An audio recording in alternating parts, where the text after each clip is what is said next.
I'm Ankit and you're watching Indian Express Analysis. Today is 17th of September and we are going to discuss important news and articles from our favorite, the Indian Express newspaper.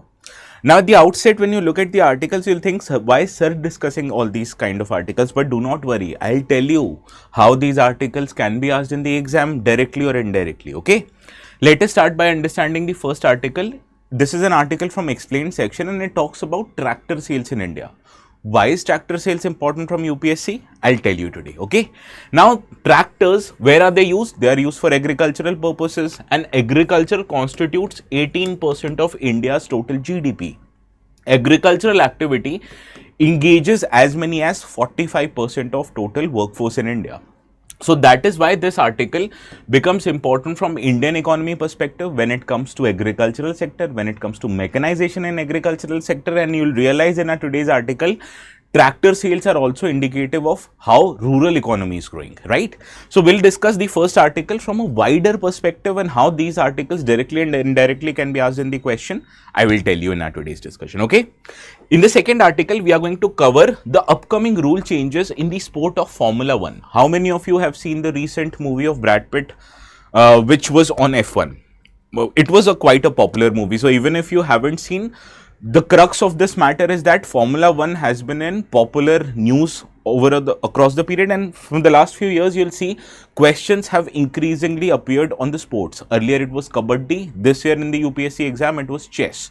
So you can expect questions relating to Formula 1. Similarly, the articles that we are going to discuss today on Formula 1 rule changes, it will also tell you how technology can change the way we play sports, how technology can play very important role in deciding on how the economy would function, right? This we'll understand from our today's discussion. This is a topic relating to miscellaneous topics because you can't fit them exactly in a particular syllabus, but these are important, okay? So we'll cover this in our today's discussion. In the third article, we are going to cover a pension scheme for the government officials known as Unified Pension Scheme. Unified Pension Scheme for the long has been seen as an alternative to National Pension Scheme and the earlier old pension scheme. So how UPS covers or compares with NPS and OPS, how or what are the benefits of NPS and UPS, why did government first of all introduce UPS and NPS, everything we are going to cover, and questions on these topics have appeared in the prelims. Case in point, you will understand NPS question directly appeared in one of the prelims examination. In the fourth article, we are going to cover the recent Supreme Court order on the Waqf Amendment Act 2025. Now, Waqf Amendment Act brought many changes to how the Waqf properties in India will be managed. So what were the changes brought by the act? We'll first cover that and how these certain changes have been overruled by Supreme Court in India. That will also cover in our today's discussion. Now topic Waqf relates directly to the governance aspect of the syllabus. So GS paper 2 is the relevant topic, and we'll also cover important concepts that have been covered in this particular Amendment Act. What is Waqf by use? What is first of all Waqf? What are the other acts that were applicable, not applicable on the Waqf properties? We'll cover that. And in the last article, if the time permits, we'll cover the second indigenous population of cheetahs who will be relocated to the protected area known as Gandhi Sagar Wildlife Sanctuary, right? So Gandhi Sagar Wildlife Sanctuary is the area where government wants to relocate some of the tigers from Kuno National Park, right? So what is the reason why the government is bringing other species of cheetahs to Gandhi Sagar Wildlife Sanctuary? Few facts relating to Gandhi Sagar Wildlife Sanctuary. Everything else we'll cover in our today's discussion. If the today's session of Indian Express Analysis, if we don't have time to cover the last article, rest assured I'll record the separate video and get it uploaded in the channel today itself, right? So you don't have to run from pillar to post just to understand what is Gandhi Sagar and why the introduction of species of cheetahs will be done there, okay? So these are the sum total of 5 articles that we'll cover. The notes of this session, as usual, they will be available on the Telegram channel called as ATS Live. So you can download the notes from there, and the ones who haven't subscribed it, please go ahead and subscribe to the channel. Good morning, Arya, Journal of an Aspirant, Benzir and Mamim, good morning. Oh, Baga, good morning, long time no see. Kanchan, good morning. Jui, Gaurav, Santana, good morning, everyone. How is everyone doing? It's pretty hot outside in Delhi today. I don't know why. Reshma, RM001, good morning. Funny name Reshma. Now let us start with this first article. This article appeared in the explain section and you can see it gives you big graphs on how the tractor sales are. This graph per se from the exam's perspective not important.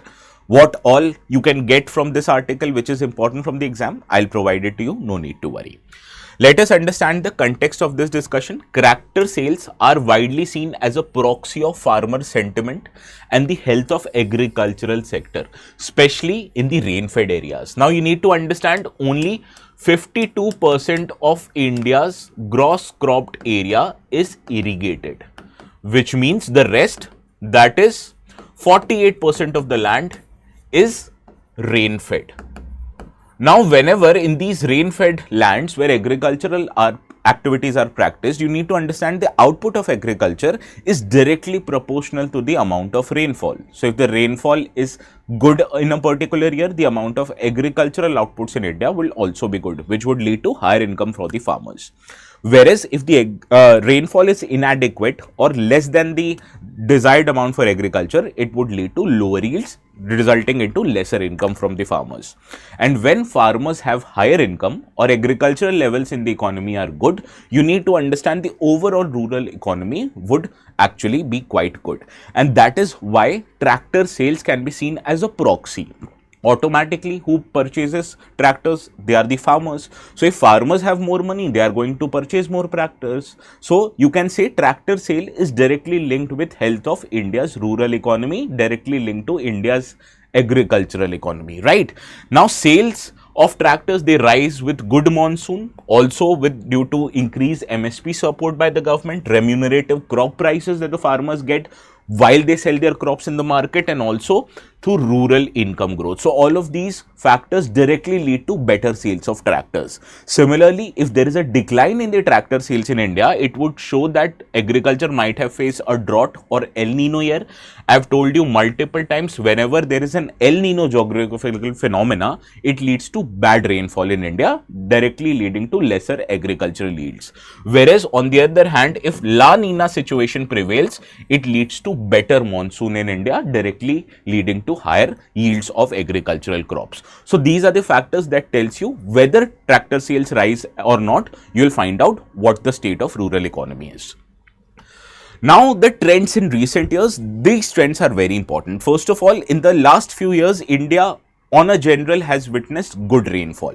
For example, between 2019 and 2022, India witnessed either normal or surplus monsoons, which led to buoyant tractor sales, right? I don't need to establish the relations. Good monsoon leads to higher yields. Higher yields leads to better income for the farmers, and when there is a better income of the farmers, it leads to buoyant sales of tractors. For example, in 2022-23, 9.45 lakh units sold, which directly shows you how many tractors were sold in India. But in the next financial year, in the year of 2023 and 24, India witnessed somewhat erratic and less than average rainfall, and directly you can see it led to decline in the sale of tractors. They reduced as much as by 70,000 in number, and this was due to El Nino conditions which led to bad monsoons in India. Similarly, in the next year, that is 2024-25, we saw above par rainfall and it recorded a very high sowing of kharif crops. For example, crops like rice, crops like sugarcane, they are called as kharif crops. And because of this, recovery of tractor sales happened. It increased from 8.76 to 9.4 lakhs. And in this financial year, it is also expected that since rainfall is going to be good, which will be more than 11.6%, and it would lead to 11.6% more tractor sales, and it has been expected that the tractor sales in India for the first time would cross 10 lakh tractors sold in a particular year, right? So that is why sale of tractors is a direct indication of how India's agricultural sector is, okay? Now, what are the drivers of current growth in the tractor sector? First is the good performance of monsoon. Now, in 2025, India's monsoon recorded a 7.1% more than the long period average of rainfall. And not just the rainfall amount was high, it was well distributed across the country in major states where the crops are grown, like western part of the country, in northwest part of the country, right? And because of the surplus rainfall, we have seen strong sowing of kharif crops, rice, maize, all of these sowings have increased, and because of that it is expected that even this year the yields of crops as well as the income of farmers would increase, and therefore there has been a projection that it would lead to rise in tractor sales in India. Similarly, crop prices and the effect of minimum support price of the government also plays a very important role. Suppose if government announces higher MSP and open-ended market prices, they also increase, don't you think it would better the farm incomes, and therefore farmers would have a higher capacity, increased capacity to buy more machinery for their future agricultural purposes. So this is the driver of current growth. Similarly, this year you will expect that the festive season is coming before than last year. Now in India, most of the spending that people do is in festive sale, and same is the case with farmers also. So because of early onset of festivals like Raksha Bandhan, Ganesh Chaturthi, Navratri, Dashera, Diwali, this has in a way advance the amount of money which is spent in the festive season, and therefore farmers, like other general people, they also align their purchases with the festive season. Whatever big purchase they have to make, they decide that they will do so in the auspicious occasions of Diwali, Dhanteras, etc., right? Similarly, government has also extended some kind of a positive policy support, and what more positive can it be by reduction of GST rate. For example, GST on tractors and farm equipments have been reduced from 12% to 5%. So effectively now, after the GST comes into force from 2022 September, you will witness the prices of tractors have reduced. So whenever prices of any commodity increases, don't you think the demand of those commodities would rise? And exactly this is going to happen. For example, a 45 horsepower tractor which is available at 7.5 lakh rupees, it will get cheaper by almost 47,000 rupees, which is a huge amount in comparison to 7.5 lakh. And this is expected to accelerate the tractorization and mechanization in Indian economy. Now, India's agricultural has been less mechanized as compared to advanced economies. For example, only 46 to 47% of agricultural activities they help or they are taken from with the help of implements like the tractors, right? So because of that, to advance the amount of mechanization in agriculture, to increase the productivity of agriculture, to reduce the what you can call the disguised unemployment in agriculture, you need more mechanization. And because of good monsoons, because of lesser cost of these tractors, because of reduction in GST, we have seen higher uptick in the demand of tractors, right? Now, what is the significance of this topic for UPSC, right? Why would you think that a tractor or a concept like tractor would be relevant for an economy? I'll tell you. First of all, agriculture is an integrated part of GS Paper 3 syllabus, and tractor sales is a leading indicator of how rural demand works and how rural demand would fit into the larger scheme of Indian economy and the state of agriculture in India. Similarly, there are policy linkages. For example, reforms in GST, increase MSP, how monsoon dependency affects India's agriculture, and this positively or negatively can affect the rural economy's dynamics. Similarly, this article, don't you think, also gave you a socio-economic and religious insight that farmers' consumption patterns, they are tied directly to festivals, they are tied directly to cultural, and they are directly tied to their income styles and income cycles. So if farmers make big income, if the festival season is happening before than usual, don't you think it would lead to higher sales of tractors, right? So this is how you can relate it with economy. For example, there are many proxy indicators in economy for rural and urban area which you can understand even without understanding the official GDP figure. By knowing these proxy indicators, you can gauge successfully whether Indian economy is growing or not growing, right? For example, for rural areas, it is tractor sales, sales of fertilizers, rural wage trends in the Manrega schemes. These are indicators of rural economy. For urban areas, these are sales of four-wheelers, these are real estate demand, sales of cement, etc. These are indicators of good urban economy. Similarly, it also gives you an idea of how GST rationalization have improved the levels of farm mechanization. I told you reduction in the GST rate means the sales of tractor are going to real increase, and this would lead to higher mechanization, which is much more desired for our agricultural sector. Now you can also integrate this with mains angle, agriculture, economy, rural demand, and how monsoon impacts it. Similarly, in essay there might be a question on rural India's resilience, so you can importantly write here role of monsoon, technology and policy in shaping the sentiment of the farmers, right? So this is how you can utilize this knowledge for your UPSC exam. Now, before moving forward, there is also an index brought by RBI known as Economic Activity Index.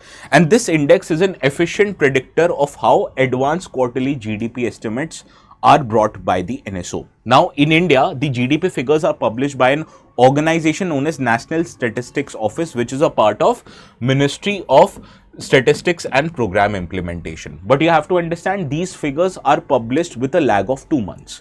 So before these official figures are published, how do policymakers make a decision? They rely on these economic activity index. And what this economic activity index finds out, it tells you the state of Indian economy by gauging 27 monthly high frequency indicators, which represent state of India's industry, services, global and miscellaneous activities, to understand what is the underlying state of Indian economy. And these indicators directly or indirectly cover a wide spectrum of domestic activities. For example, I have attached you the all indicators, 27 of them, which is considered by RBI to publish the economic activities index. At the bottom, which you might not see, is the amount of steel consumption. So higher is the steel consumption in economy, you can understand economy is growing, right?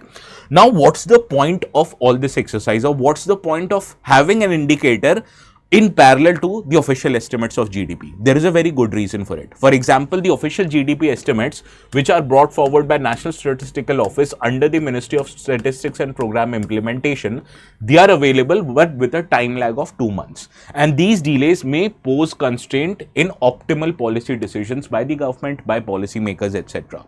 So instead, what government does, they rely on high frequency indicators of economic activity, which are available in real time or with shorter time lags, like the economic activities index, which aids or promotes forward looking policy making, right? Now let's see how many of you are able to solve this question. खारबुदोन good morning, हाउकीप good morning, Rather tutorial good morning, कैसे आप? मैं अच्छा हूं, आप कैसे हो Rather? Yashi, Dheeraj good morning, Yuvraj good morning.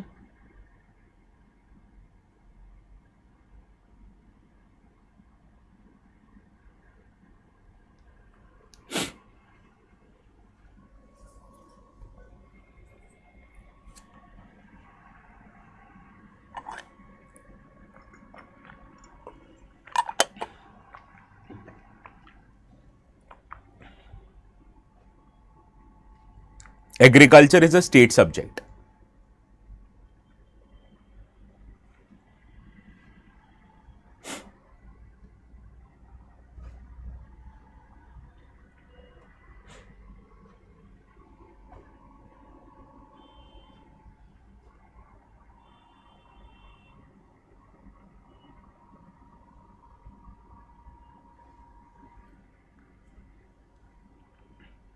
Reshma, how is option C right? Didn't I tell you EI is compiled and released by not NSO but by the Reserve Bank of India. So third statement is incorrect. Rest two are directly right. So option A is your right answer. Okay.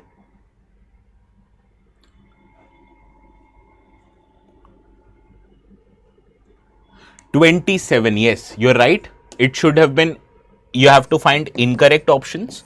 And incorrect option, if you find it, second and third becomes incorrect, and option B is your right answer. Okay, originally should have been incorrect. I forgot to make the changes to the question. Okay, so don't mind.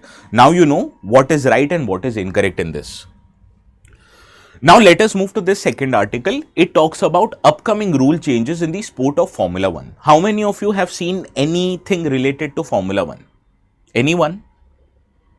Or how many of you have seen there is a series on Netflix known as Drive to Survive? How many of you have seen that?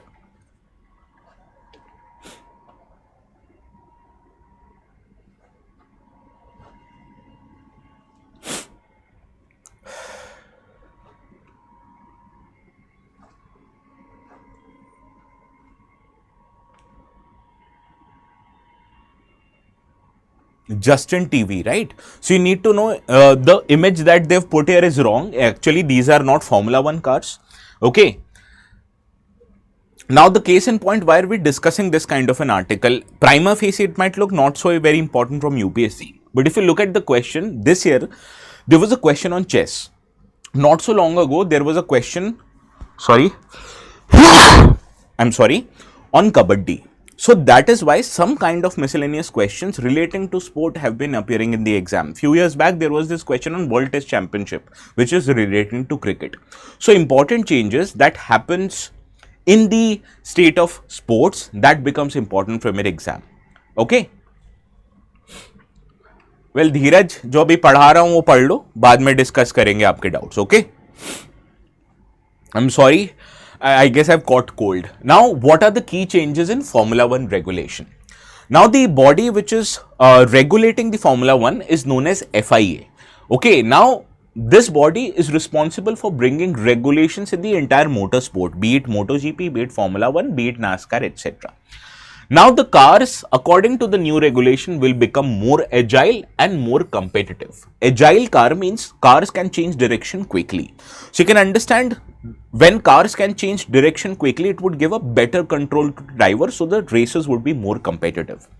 Similarly, safety or the driver safety is very important because these cars can travel to a speed as high as 330 to 340 kilometers. So, safety of I'm really sorry. Safety of drivers is of paramount importance. And also going forward, you have seen that the fuel that has been used by Formula One and the kind of engines that have been used, these are turbo hybrid engines, which means these engines are plugged directly with a battery and therefore the amount of emissions, the amount of fuel consumption of these engines have reduced. So this directly highlights the broader changes in the economy. If economy is moving towards electrification of cars, so is the sports like Formula One, right? Now, another changes that has been brought is the overhaul in the design of these cars. Now, cars will change in how they look, they sound, they perform, and higher resilience would be done because of the use of electric power alongside the turbo hybrid engines. Similarly, the focus will be on electrification. It brings a greater role for the energy recovery system. Any idea how energy recovery system works? This was a very important technological change that has been brought into Formula One. And whatever prevailing technologies are today in Formula One, 20 to 30 years down the line, you'll see all of those technologies be available in normal cars. So, for example, in 2010, the Formula One introduced what is known as kinetic energy recovery system. There is a separate battery which is attached to the cars. As soon as the drivers, they apply the brakes in the car, all those residual energy is stored in the battery. And later on, this energy which is stored in the battery can be used to make cars or drive cars at a higher speed. So this is the energy recovery systems which have been installed in the cars. So you can understand when to brake, how much to brake is also the decision of the driver, and driver would know if I apply higher brakes right now, later on I will have more power at my disposal which I can use to overtake in the crucial segments of the race, right? So this brings focus on newer technologies that has been used in the sport and how these technologies can change the way how the sport is being performed and played, right? Now, similarly, new rules, they could widen the performance gaps. It has been expected that many companies who have been in Formula One for a longer period of time, companies like Ferrari, companies like Mercedes, they can get undue advantages because the companies who are big companies who have more experiences in the Formula One, they can navigate these rule changes more efficiently as compared to newer entrants in the Formula One. So therefore, it brings a problem of inequality which plagues the sport of Formula One. Formula One in general is known as a rich person sport. So here, not the quality of the drivers that becomes important, but how much revenue that driver brings to the team is the sole determinant of whether that driver can actually perform in the races. Similarly, it also brings certain kind of uncertainty. For example, simulations that have been conducted, it shows that there is a time difference in bigger teams and lesser good teams, that they take as much as 4 seconds more to lap a particular lap, which can be quite detrimental when it comes to races. Now, this sport in general is very competitive, where even the differences of 1/100th of a second can play a role in you finishing the race at first or second or in third position. So you can understand, due to implementation of these rules, if the time lag between the teams can be as great as 4 seconds, it also would perpetuate inequality rather than reduce inequality in the sport. Right? So these kind of questions you can expect in an interview. For example, I'm a mechanical engineer, right? So I expected whenever I went for the interview to come questions on relating to the topic which I have a specialization on, right? So especially engineers, computer engineers, electrical engineers, mechanical engineers, you should pay a very close attention to these kind of articles. Now, what are the economic and governance aspects? First of all, you need to understand that in Formula 1, there are big companies and there are smaller companies. Now, to make the sport equal, there was a cost cap system that was implemented in the sport. That there was a budgetary limit on how much a teams can spend on development of the new hours, so as to create a level playing field in the sport, which was introduced as early as 2021, and it ensures financial sustainability of the team, so that in order to compete, in order to be victorious, teams do not spend an infinite amount of money. Similarly, it also allows the smaller teams to be competitive as compared to larger teams, and it also brings or brought certain kind of exemptions from weak teams. For example, underperforming engine manufacturers, they may exceed the budgetary cap so as to undertake research and development, so that they don't stay eternally behind the bigger teams. Also, there is a sustainability dimension. I told you, most of the sports that taken place, they use ICE engines or internal combustion engines, which runs through petrol. Now, by bringing efficient hybrid system which combines a battery or electric system with the normal petrol engine, it reduces the amount of fuel that is burnt, it reduces the amount of emission. So it is a good moral indicator that if competitive sport is moving towards electrification, why can't normal cars which are being sold in the market can be moved towards electrification? Similarly, in sports, it has been encouraged that you can also take racing whenever the weather conditions don't allow you to do so. For example, in rainfall, or whenever rainfall moves beyond a certain level, the races are generally stopped so as to ensure driver safety.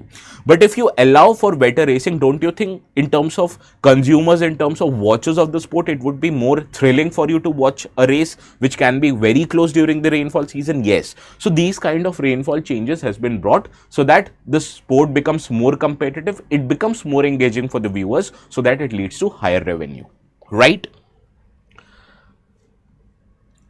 Now, similarly, there are certain implications on the sporting and technological aspect. First of all, as a driver of a car, what would you expect? The driver should be expected to accelerate, brake the car and drive the car away from the minefield of the other drivers, right?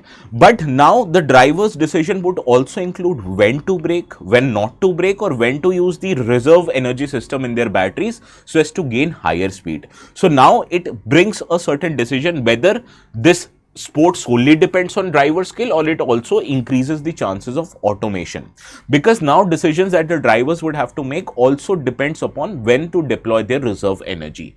Similarly, team strategy plays a very important role. Now, in the span of races, teams frequently make a pit stop to refuel their cars, to change the tires according to the circumstances, and these pit stops also determine where the teams would finish in the end. So this is a part of a strategy, and here radio communication between the team's pit stop and the drivers play a very important role. And in race energy management on when the drivers should brake more, how the drivers can conserve more energy, and later on when they should use this conserved energy to gain prominence in the race, that is also has become very central to the competition. Similarly, rain racing is also very important. Now, there was this infamous Belgian Grand Prix in 2021. This was by record the shortest ever race that has happened in Formula 1. This race ended in just 3 laps. And the total distance traveled by car was 6.668 kilometers. And this happened why? Because due to higher rainfall, the race was stopped. Now, this brought a question of, if you are going to stop races during the rainfall, don't you think it would erase the kind of competitiveness, it would erase the kind of thrill that the people get out of watching these sports. So this is a big problem. So now the regulations are such that the races can even happen during weather circumstances, during rainfall circumstances, and for that you need to make changes in the aerodynamic structure of the car so that cars can be safe while they can also race during the rainfall season. Now, what are the challenges and concerns associated with these regulations? First of all is the performance gaps. I told you the teams that lack knowledge, the newer teams that are going to come in the Formula One in future, like the Cadillac team of US, these are going to come into Formula One and they may lag behind when it comes to knowledge deficit with the existing companies like Mercedes and Ferrari who have been racing for a long time. Similarly, there is a technology risk which overemphasizes the need of energy management and may purely reduce the appeal that people get out of watching these sports. That is the decision solely based on man who is behind the machine, that is the driver.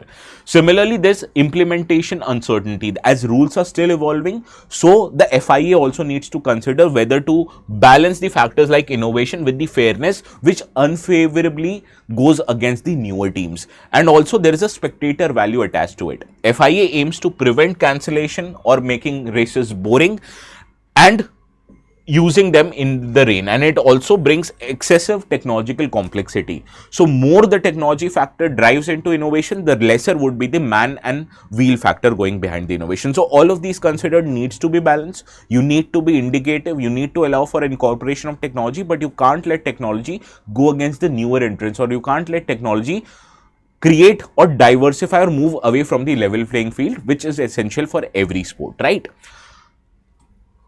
Now the UPSC relevance of this topic. First of all, essay, if it comes balancing innovation and regulation, you can straight away start off this topic by F1. Don't you think if you write these kind of knowledge in your essays, it would make your essays more enriching and more appealing to the evaluator of your essays. Similarly, sport can be seen as a subset of economic sustainability and ensuring environmental responsibility. When a competitive sport like Formula One, they can move towards electrification.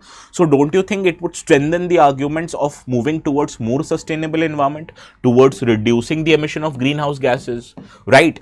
Similarly, in prelims, cost cap system in Formula One can be asked. What is FIA, Federation of International Automobile, which is a global motorsport regulator? Questions can be asked on this topic. So this is what is relevant from this exam, right?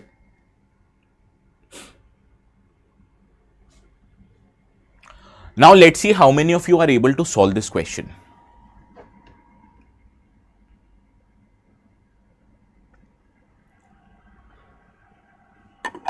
कितनों ने like कर दिया है session को?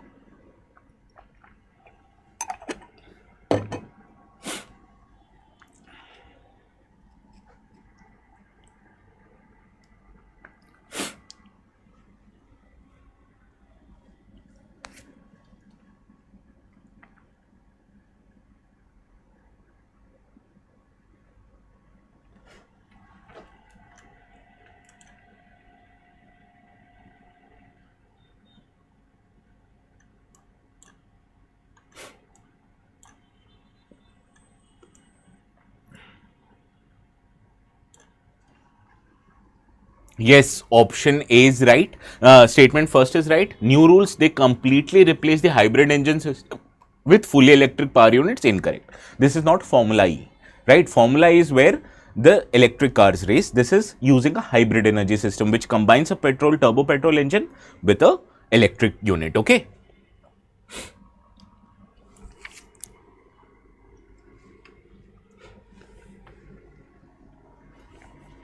I'm going to take these kind of topics not on a daily basis, but I would take them somewhat more frequently, because these kind of questions can appear in different forms in the exam. They might even ask you a kind of a question which is relating to equity based on sports, and you can give certain examples which would obviously encourage or enrich your responses, right? Now let us move to another article, how UPS differs from other government pension schemes and why their uptakes have been low. Now, let me give you a certain background. Before 2024, there was a scheme for government employees known as Old Pension Scheme. And this was applicable to government employees who were hired to government services before the start of 2004. Now, the feature of this scheme was that there was no contribution to be made by employees and they were provided assured pension, which was 50% of their last drawn basic salary plus a component for adjustment of inflation known as dearness allowance. How many of you are government employees here? Anyone? Or how many of you are salaried employees? In your pay slip, you will see components against your salary like basic pay, and you will also see what is known as dearness allowance. Dearness allowance allows your salary to be adjusted frequently based on the problem of inflation. So similarly, even in the old pension scheme, employees themselves did not used to make contribution. Rather, the only contribution made was on the part of government, and they used to offer, after retirement of the government service, they used to get 50% of their last drawn salary in addition to dearness allowances. Now, what may be the problem that you might think relating to old pension scheme? Any problem? Okay, Santana, you're a government employee. I did not know that. Jui, so I know she's a doctor with Gujarat government. Can you guess what is the problem associated with old pension scheme? Yes, it also depends upon the kind of area where you're posted. If you're living in rural area, obviously your DA would be less, and if you're living in an urban area in a metro city, your DA would be high. Can anyone guess the problem associated with old pension scheme? Why government introduced a new pension scheme or a national pension scheme? Any idea? Now, don't you think if employees are not making the contribution, the only contribution which is being made is by the government? So, don't you think it would increase the expenditure of the government on pensions, and government would have then less amount of money to spend on capital expenditure? Right? So government is bearing the entire burden in the old pension scheme. So that is why new pension scheme was introduced for employees who joined in government after January 1st, 2004. And here the benefits, they were linked to market, and these were contributory in nature. That in this scheme, 10% of the contribution was made by employees, 14% of the contribution was made by government, and it gave you no assured payments. Rather, the payments or benefits that you got after retirement based on the amount of contribution you have made, and also this money was invested in other market returns, and how much return that your corpus is getting, that determined your contribution. Now, the reason why which this scheme was introduced, it was introduced by the NDA government, which at that time was headed by the Prime Minister, Mr. Atal Bihari Vajpayee. Now, in general, the BJP and NDA government has been somewhat hawkish in terms of their spending.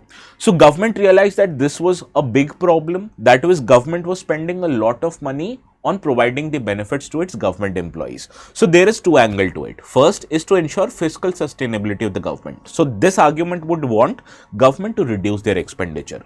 But on the other hand, don't you think the people who were getting benefits, they would be angry if you reduce their benefits? And this actually happened. So, in recent elections to the state governments, like for elections of Himachal Pradesh, the amount of pension that the government employees was getting was a big issue.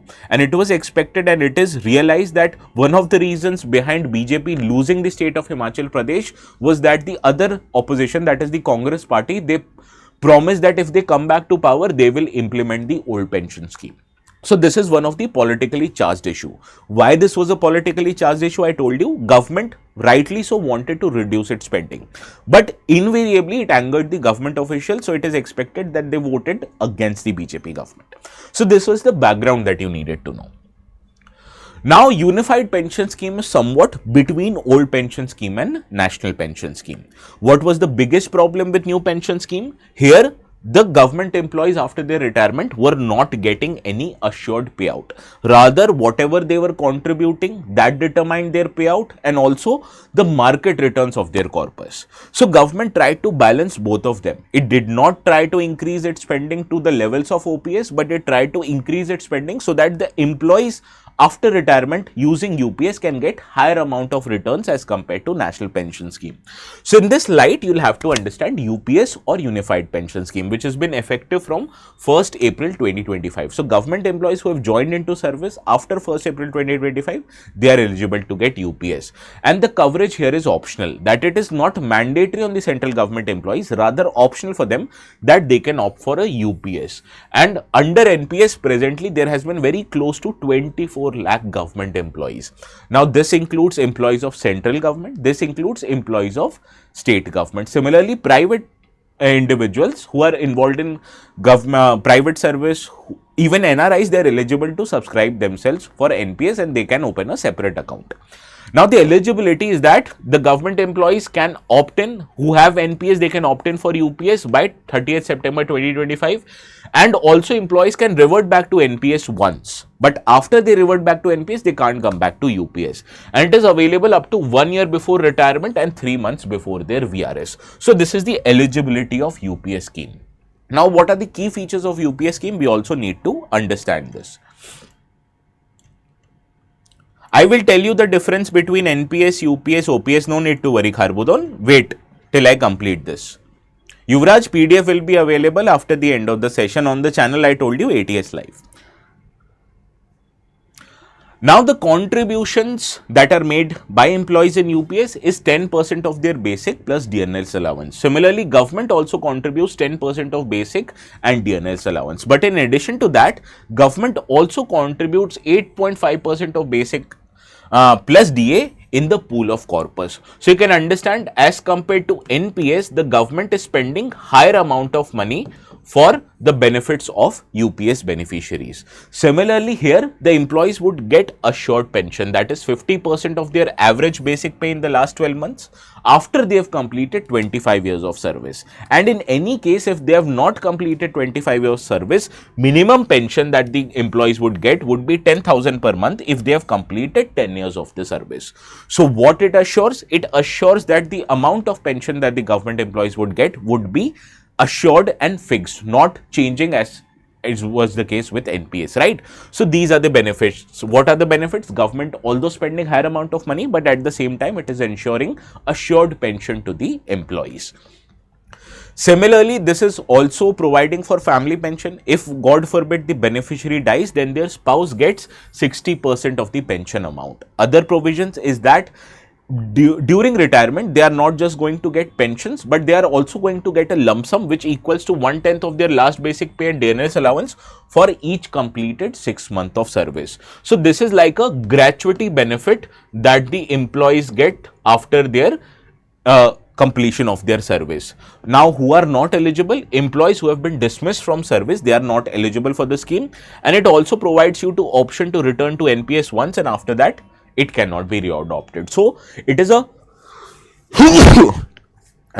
it is a voluntary scheme. It is not a mandatory scheme. Please remember that.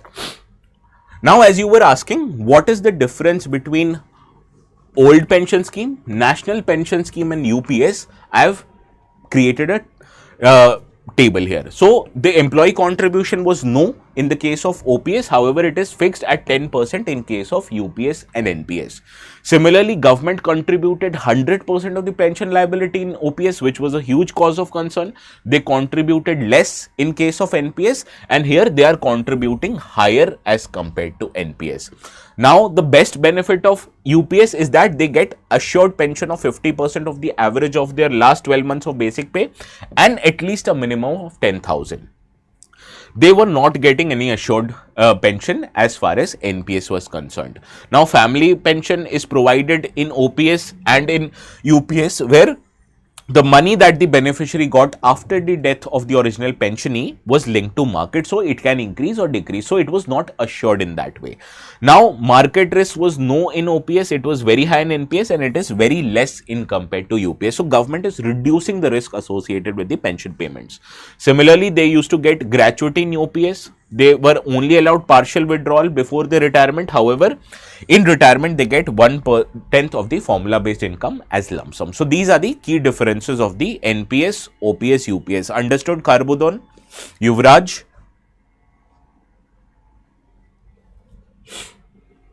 Now, there has been slow adoption of UPS. Why has there been a slow adoption of UPS? Because only 40,000 out of almost 24 lakh employees who are beneficiaries of NPS, they have opted for UPS. Reason is employee unions, they are still demanding from the government that they should return back to OPS and not the hybrid UPS system. Although UPS system is seen as a better alternative to NPS, but when it comes to its comparison with OPS, it is not as attractive, obviously. Now, there is also a lack of awareness and clarity in terms of government, and because of that, the Department of Pensions is conducting frequent outreach with the employees. Similarly, government has also permitted for extension of deadline, that is from June 30th, September 30th has been increased so that people can file representation. So according to you, which is better? You should take a very informed opinion on this issue because it deals with fiscal sustainability and it also deals with the amount of pensions that government makes. Do you think OPS was better, or do you think NPS is better, or do you think UPS is the best solution combining the benefits of both of them? Tell me quickly. Now, the significance and implication of the move. First of all, it ensures good fiscal sustainability. It balances government overall liability, where in case of OPS, I told you the amount of money that the government was spending on a long term, it became unsustainable. Similarly, it ensures that the employees after their retirement, they get continuous social security. It provides them assured minimum pension with employee contribution. So first of all, employees are frequently contributing, so it encourages a kind of saving habit in them, and also this money is being provided to them in form of pension after their retirement. Similarly, it also ensures political economy. Now we are living in democracy. So even if government makes good decision, but if people don't like them, government needs to revert back this decision, and this actually happened with case of NPS. Why did government move to NPS from OPS? I told you the reason by why it introduced UPS, because people wanted something better. So ultimately it shows you that in democracy, the people's voice is the ultimate right thing.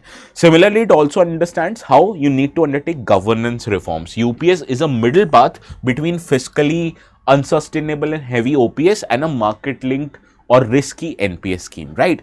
So that is why as a future policy maker, you need to have a very logical output, a very logical rationale, very logical opinion on these kind of issues. You can't be emotive. I understand many of you or maybe your parents might be government employees, but you should, as an aspirant, as a future bureaucrat, must think which is for greater good. Is your benefit or your family's benefit the greater good, or the benefit of the entire nation is the better thing? Please understand this kind of habit, okay? Now, UPSC relevance is this: you can attach these kind of schemes in different parts. You can understand how pressure groups and service associations have been quite vocal when it comes to raising their demands.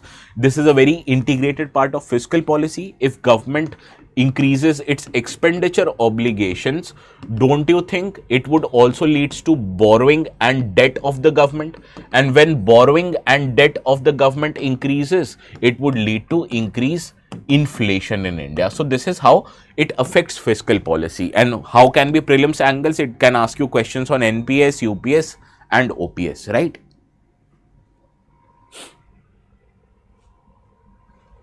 Now, there was this question in 2017, which among the following can join the National Pension Scheme?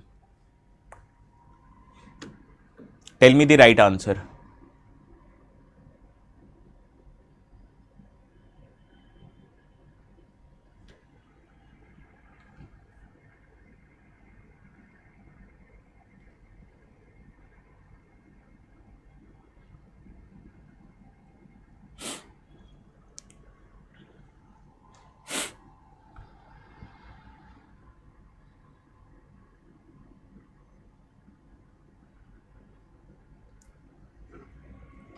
Who can join the NPS? Is it available to Indian residents only? No, it is also available to non-resident Indians. So first statement, incorrect. The people who can enroll for NPS is between 18 to 70 years of age. So second statement, incorrect. All central government employees, including those of armed forces, who have joined service after 1st April 2024 eligible for NPS, incorrect. Armed force, their pension is regulated as per the one rank, one pension scheme. So armed forces pension are not covered. All the central government employees pension is covered. So option C is the right answer. All the state government employees who have joined the service after the respective notification by the state government are eligible for NPS. Even the private citizens like you and I, we can open an NPS account. Okay. Now this article which appeared in the yesterday's newspaper, but since we did not have the session, so I thought, why don't I ask you? And I saw more than 100 votes for yes, so I thought I would cover this article, okay? Now the Supreme Court has passed an interim order saying that the operations of several provisions of the newly passed Waqf Amendment Act has been stayed. So first of all, what is this Waqf Amendment Act? We'll cover it quickly and then we'll understand what are the provisions that has been stayed by the Supreme Court of India. Now, first of all, what is a Waqf property? Waqf property is a property which has been dedicated for the use of religious, pious and charitable purposes. Now, once you give away your property as a Waqf property, you need to understand this process is irrevocable. Which means if you have given work, you can't take your property back for your personal use. Similarly, this property becomes unalienable, which means it cannot be sold, gifted or inherited. So, I've given away this property and it can be used for religious, pious or charitable purposes. Now, these properties are managed by an entity called as Waqf boards, which can be created at central as well as state levels. And the property that have been given as Waqf, they have been utilized to construct mosques, madrasas, graveyards, orphanages, and for education and welfare work. So, these are the kind of work or purposes these properties has been used. Understood?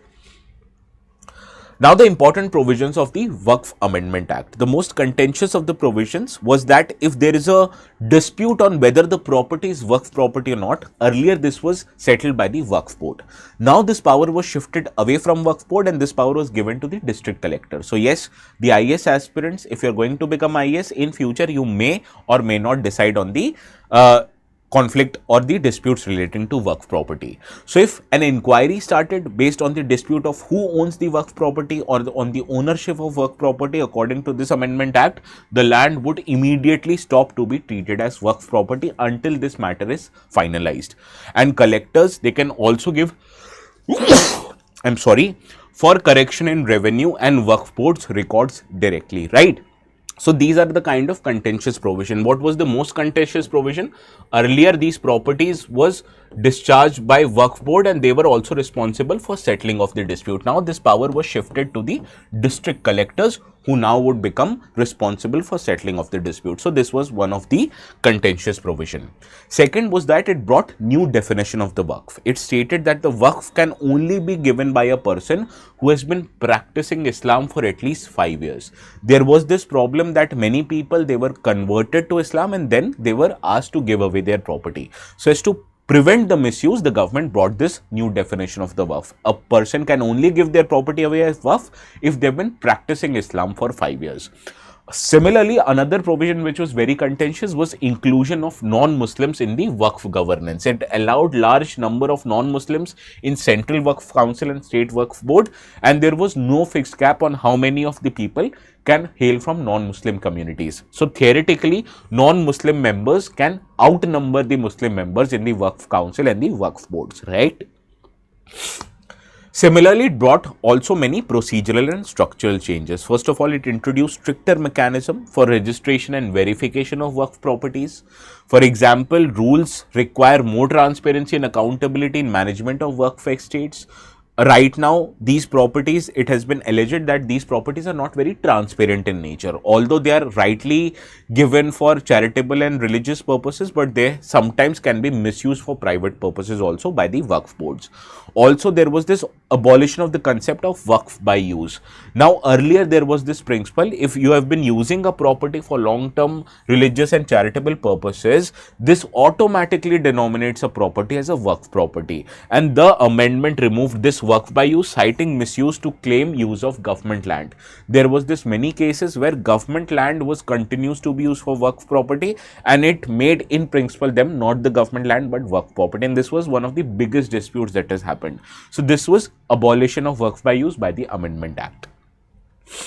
Similarly, there is a Limitation Act. Limitation Act states that beyond a certain point, you can't charge or can't dispute the ownership of a property. Now, this Limitation Act was not applicable on the Waqf land. So, theoretically, Waqf board can claim their right to ownership on a particular property even the passage of more than 12 years of time.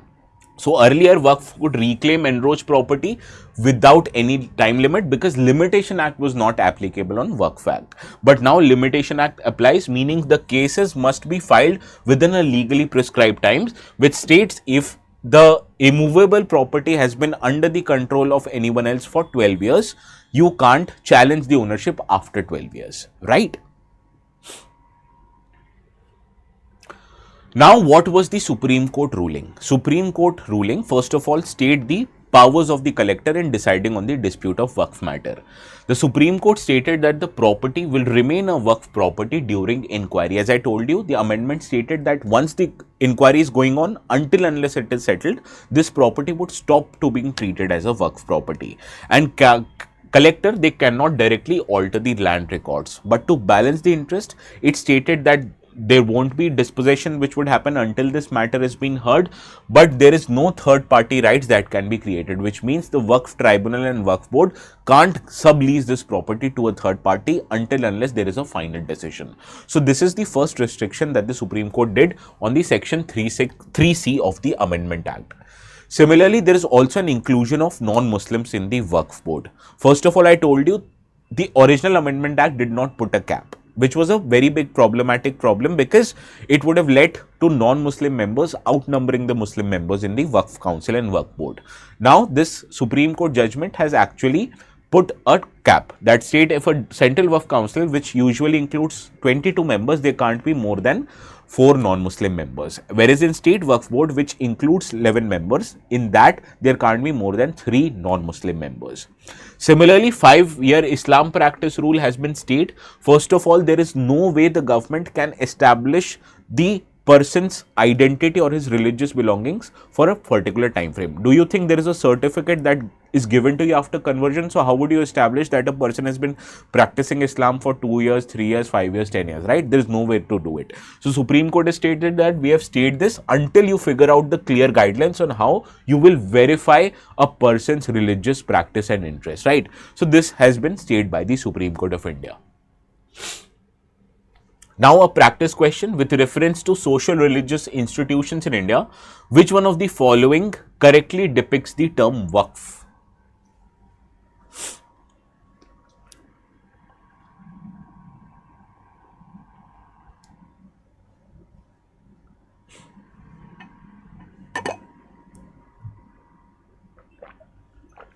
Good morning, NM.